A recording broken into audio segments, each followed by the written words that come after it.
Good morning, Peter Goertz. I'm a psychiatrist. Can I ever be happy? An important question. And the short answer, in my opinion, is yes. And the way to be happy is to stop thinking. Is this guy stupid or what is he talking about? Stop thinking?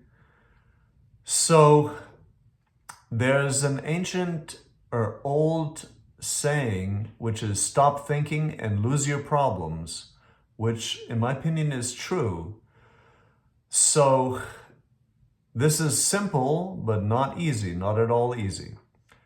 And one example, I remember a patient on a ward, very troubled patient. He was on a one-to-one suicide watch. I mentioned it before. And he was hearing voices telling him to kill himself. And he had enjoyed playing guitar in the past. That was his hobby. And he went to the day room where they had a guitar in that particular hospital, and he played guitar. And during that time, the voices and the suicidal thoughts receded. So that's one example of shifting or stopping thinking and losing our problems, even in an extreme situation like that, hearing voices telling him to kill himself. So another way of saying stop thinking is to be in the moment.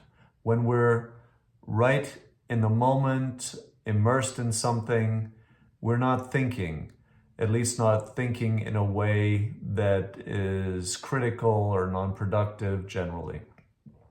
So people often think about their circumstances, and that determines how they feel. For instance, someone may often think about, oh, I don't look good, I'm ugly, I don't have money. How can I feel good? There's no way I can ever feel good unless I look differently or unless I have money. Or someone may have been through a very traumatic event, for instance, seen a friend get killed. And that, of course, is a very traumatic event. However, if the mind keeps focusing on that, of course, they're not going to feel good. The mind can be shifted from that. Another example that happened to me is many years ago, I've mentioned this also, I was stuck in an elevator that was only built for 6 people, and there were 11 people in that elevator, and the elevator went from the 7th floor down to the 1st floor, and it was just too heavy so that the swinging door, it was an old elevator, the swinging door could not open anymore. The elevator was just too heavy due to being overly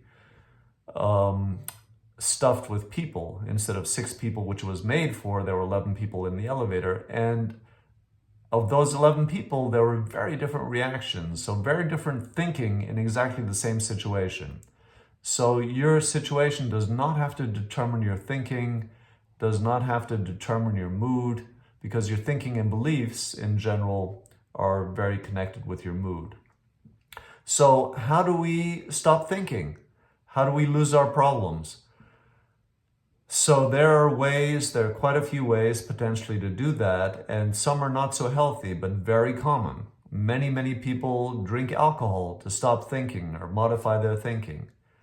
And that definitely can, quote, help, but it certainly does not help in the long run and can be quite detrimental. And other people use drugs, same principle. That can shift one's thinking, can alter someone's mood in the moment, but in the long run, it certainly does not help. Medication can also shift and modify people's thinking. So that definitely can help. And in general, whatever keeps you in the moment, whatever keeps you immersed in what you're doing, if you're passionate about something, let's say you're a woodworker, you love doing woodwork, and you're just totally immersed in that, you're going to be in the moment. You're not going to be thinking in the sense that your mind is thinking about how ugly you might be or how little money you might have, etc. Similarly, if you're watching a movie and totally immersed in that, you're not going to have these thoughts that your mind is torturing you with. And for some people, work can be similar. If they're at work and if they're passionate about their work, they're going to be immersed in it and they're going to be enjoying that and not having this running commentary that is very unproductive and potentially quite detrimental. Other ways to stay in the moment are meditation, yoga, qigong, tai chi, and those can be very helpful. Of course, they're simple but not easy, just like the principle. Stop thinking and lose your problems is simple but not easy. Thank you.